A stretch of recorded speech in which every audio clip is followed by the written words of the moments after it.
नमस्कार. आज TETची परीक्षा झाली आणि पेपर एक जे महत्त्वपूर्ण प्रश्न आले आहेत बालमानसशास्त्र आणि अध्यापनशास्त्र याचे नेमके उत्तर कोणते असायला पाहिजे.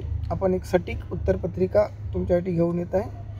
तर हे जे उत्तर आहेत ते आपण जास्त वेळ न घालवता बघूया. तर हा जो सेट आहे हा सेट डी आहे. तुमचा समजा सेट ए, सेट बी किंवा सेट सी असेल तर प्रश्न होऊ शकतात की प्रश्नांचा जो क्रम आहे तो उलटा पुलटा होऊ शकतो, पण शेवटी सर्व जे प्रश्न आहेत ते सारखेच असतील. तर पहिला जो प्रश्न आहे होता इथं की सायकल चालवण्याचे कौशल्य मोटरसायकल चालवण्यासाठी उपयोगी पडत असेल तर त्यास अध्यापनाची रिकामी जागा म्हणता येईल. तर अध्यापनाचे काय होईल, धन संक्रमण पर्याय क्रमांक 1 त्याचे उत्तर होईल. त्यानंतर शारीरिक प्रतिक्रियांचे व्यवस्थापन करण्यासाठी खालीलपैकी कोणत्या तंत्राचा वापर केला जात नाही. कशासाठी, शारीरिक प्रतिक्रियांचे व्यवस्थापन करण्यासाठी. तर याचं जे म्हणजे जात नाही असं म्हणतात, ते व्यसनांच्या आहारी जाणे याच्याने शारीरिक प्रतिक्रियांचे व्यवस्थापन होत नाही. पर्याय क्रमांक 3. त्यानंतर पुढला आपण प्रश्न बघूया. पुढला प्रश्न दिलेला होता इथं की प्रत्येक व्यक्ती मेंदूच्या 2 अर्धगोलांपैकी कोणत्या तरी एका अर्धगोलाचा जास्त वेळा वापर करतो. इथं उजवा भाग म्हटलेला आहे. आता इथं उजवा भाग समजा जास्त जम कार्यप्रमाण असते तर खालीलपैकी कोणती गोष्ट अधिक सुलभपणे करते असा एक प्रश्न होता. तर काय होईल, भावनात्मक कार्य करणे. पर्याय क्रमांक 3 त्याचं उत्तर असेल. त्यानंतर कार्ल रॉजर्स या मानसशास्त्रज्ञाने विद्यार्थ्यांचे अध्ययन चांगले होण्यासाठी खालीलपैकी कोणत्या गोष्टींकडे लक्ष देणे आवश्यक आहे असे अनुभवजन्य अध्ययन विषयक उपपत्तीमध्ये मांडलेलं आहे. अनुभवजन्य अध्ययन विषयक उपपत्ती कोणाची, कार्ल रॉजर यांनी काय सांगितलं आहे. तर आता याच्यामध्ये समजा तुम्हाला काही प्रॉब्लेम असतील तर अध्ययनार्थीच्या मनात अध्ययनाची भीती वाटली पाहिजे. हा निगेटिव्ह आहे, हा होणार नाही. तर आता हे सर्व काही येतात, आपण त्याचे जास्त विश्लेषण करणार नाही. पण पर्याय क्रमांक 3 स्वमूल्यमापन हीच मूल्यमापनाची प्रमुख पद्धती असली पाहिजे, हा त्याच्या काही वेळी उत्तर होईल. त्यानंतर पुढला प्रश्न दिलेला आहे की जे काही गिलफोर्ड यांनी बहुआयामी बुद्धिमत्ता ही उपपत्ती मांडताना त्याची 3 घटकात मांडणी केली. त्यापैकी क्रिया या घटकात खालीलपैकी कोणत्या गोष्टीचा समावेश होत नाही. तर याचा जो उत्तर जो असायला पाहिजे होता, तर याचं उत्तर पर्याय क्रमांक 3 सांकेतिक संकेत चिन्हांचा बोध होतो, हा होत नाही, या गोष्टीचा समावेश होत नाही. त्यानंतर दुसरा प्रश्न बघूया आपण जो दिलेला होता. प्राथमिक इयत्तामध्ये कोणत्या अध्यापन सूत्रात आधी वस्तू व नंतर वर्णन हा क्रम योग्य ठरतो. तर याचा जो उत्तर होईल तो होईल मूर्ताकडून अमूर्ताकडे. पर्याय क्रमांक 3. त्यानंतर पुढला आपण प्रश्न बघूया. मूर्ताकडून अमूर्ताकडे झालं म्हणजे 66 झालं. इथं बघा आपला सेट डी आहे. तुम्ही आपला सेट कोणता आहे तो बघून तपासून घ्या. अब्राहम कप्लान यांच्या मते व्यवहार आणि तथ्य यांच्या तुलनेत सांकेतिक रचना म्हणजे रिकामी जागा होईल. आता याच्यात जे उत्तर काही त्याला आपण काय उपपत्ती. पर्याय क्रमांक 1 त्याचं बरोबर उत्तर असेल. आता का असेल, कसं असेल इथं महत्त्वाचं नाही, कारण की आपण काय करून आलो, आपण ऑलरेडी उत्तर लिहून आलेलं आहे. फक्त आपल्याला हे बघणे आहे की उत्तर आमचं बरोबर आहे की चूक आहे. खालीलपैकी कोणते मतिमंदत्व शरीरातील हार्मोन्सच्या अनियमित स्त्रावामुळे होते. तर त्याचे जे उत्तर होईल मायक्रोसिफॅली म्हणजे पर्याय क्रमांक 3 याचं बरोबर उत्तर होईल. त्यानंतर पुढला प्रश्न इथं दिलेला होता की 2 परिस्थितीमध्ये जर समान घटक असतील तर अध्ययन संक्रमण होते असे मत कोणी मांडले होते. तर हे जे मत आहे हे एडवर्ड थॉर्नडाईक यांनी मांडले. आता एडवर्ड थॉर्नडाईक कुठं आहे, थॉर्नडाईक. पर्याय क्रमांक 2 बरोबर होईल. कोणती गोष्ट जाणून घेण्यासाठी मनाने केलेली धडपड म्हणजे रिकामी जागा होईल. त्याला कोणती गोष्ट आठवण नाही त्याला काय म्हणतो, अवधान म्हणतो. काय म्हणतो, अवधान. पर्याय क्रमांक 1 होईल. त्यानंतर ब्लूमच्या वर्गीकरण ज्याला आपण टेक्सोनॉमी म्हणतो, शास्त्राच्या मते मूल्यमापनाच्या त्रिकोणाच्या शिरोबिंदूला रिकामी जागा हा घटक असते. तर जे काही त्रिकोणाचे जे काही शिरोबिंदू आहे, शिरोबिंदूमध्ये काय असते तर उद्दिष्ट असते. पर्याय क्रमांक 3 त्याच्याकडे होईल उत्तर होईल. त्यानंतर स्मरणशक्तीच्या घटकांचा योग्य क्रम कोणता. तर याचा जो योग्य क्रम असायला पाहिजे तो असायला पाहिजे ग्रहण, धारणा, प्रत्यावहन आणि प्रत्यभिज्ञान. हे कुठं लिहिलेलं आहे तर पर्याय क्रमांक 2 मध्ये दिलेला आहे. त्याचे उत्तर पर्याय क्रमांक 2 होईल. त्यानंतर खालीलपैकी कोणते उदाहरण हे पलायन या सहज प्रवृत्तीच्या उदात्तीकरणाचे उदाहरण आहे? याच्यामध्ये माझ्या मते पर्याय क्रमांक 1 आणि पर्याय क्रमांक 4 हे असायला पाहिजे.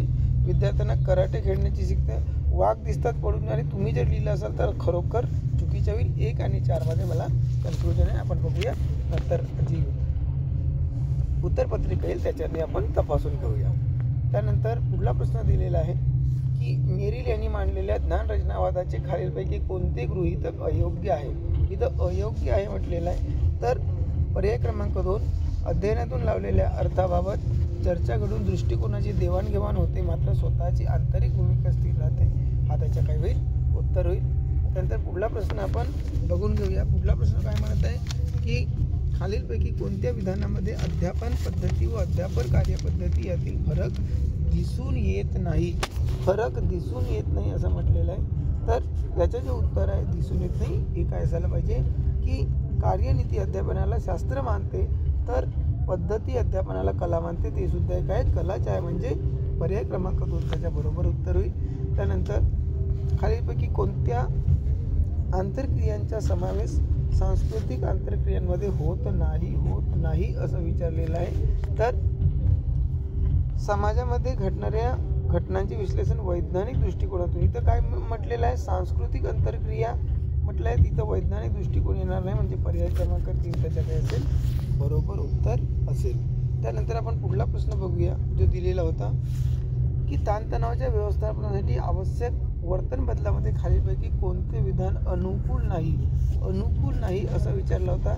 तर कधीही नकारात्मक दृष्टिकोन ठेवणे हा अनुकूल नसते, म्हणून पर्याय क्रमांक 3 त्याच्या बरोबर उत्तर होईल. समस्येचे विश्लेषण करून तो सोडविण्याची योजना तयार करणे याला आपण काय म्हणतो?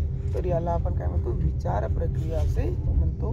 त्यानंतर स्वतःमधील उणिवा झाकण्यासाठी अमित सिनेमातील हिरो हिरोईनचे स्वतः बरोबर काढलेले फोटो सर्वांना दाखवतो व ते मला नेहमी फोन करून त्यांच्या घरी बोलवितात असे सांगतो. हे कोणत्या संरक्षण यंत्रणेचे उदाहरण आहे?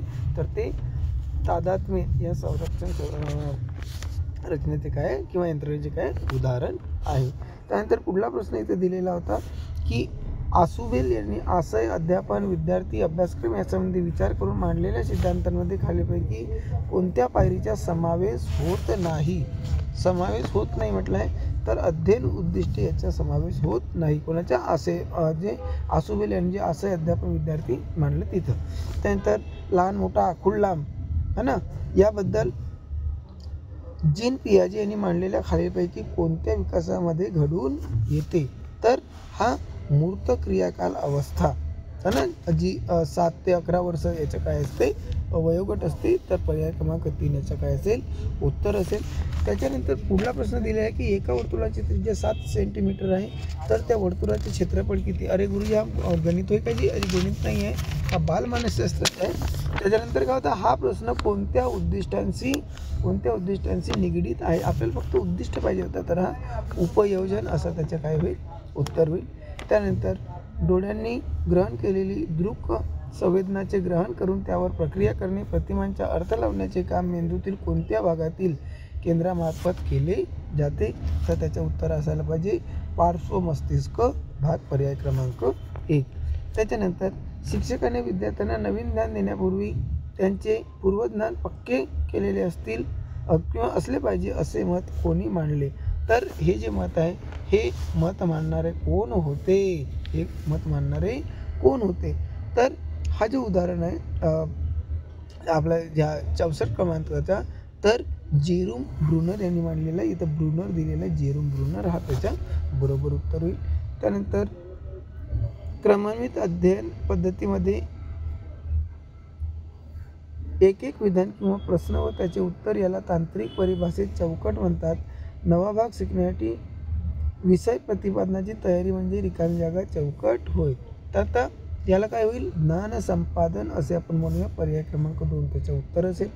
त्यानंतर संवेदनाला अर्थ लावला की त्याचे रूपांतर खालीलपैकी कोणत्या घटकात होते असा प्रश्न दिलेला होता, तर त्याचं उत्तर काय असेल? अवबोध, पर्याय क्रमांक 1. त्यानंतर डॅनियल गोलमन यांनी भावनिक बुद्धिमत्तेची प्रमुख 2 घटक मानले आहेत. त्यातील व्यक्तिगत क्षमता आणि घटकांमध्ये खालीपैकी कोणत्या घटकाचा समावेश नाही असं विचारलं होतं, तर ती काय होईल, तज्ञभूती याचा समावेश नाही डॅनियल गोलमन यांच्या भावनिक बुद्धिमत्तेमध्ये. ठीक आहे. त्यानंतर पुढला आपण प्रश्न घेऊया. तर पुढला प्रश्न काय दिलेला आहे की एकासोबत घेऊया, 2-3 प्रश्न बाकी आहेत. परिकल्पना निर्मिती समस्येची उकल होण्यासाठी रिकामी जागा या प्रतिमानांचा वापर केला जातो. तर याच्यामध्ये काय होईल, पृच्छ प्रशिक्षण प्रतिमान हे याच्या बरोबर उत्तर होईल. त्यानंतर मानवी भावना या सहज प्रवृत्तीमध्ये निर्माण होतात असे मत कोणत्या शास्त्रज्ञाने व्यक्त केले आहे.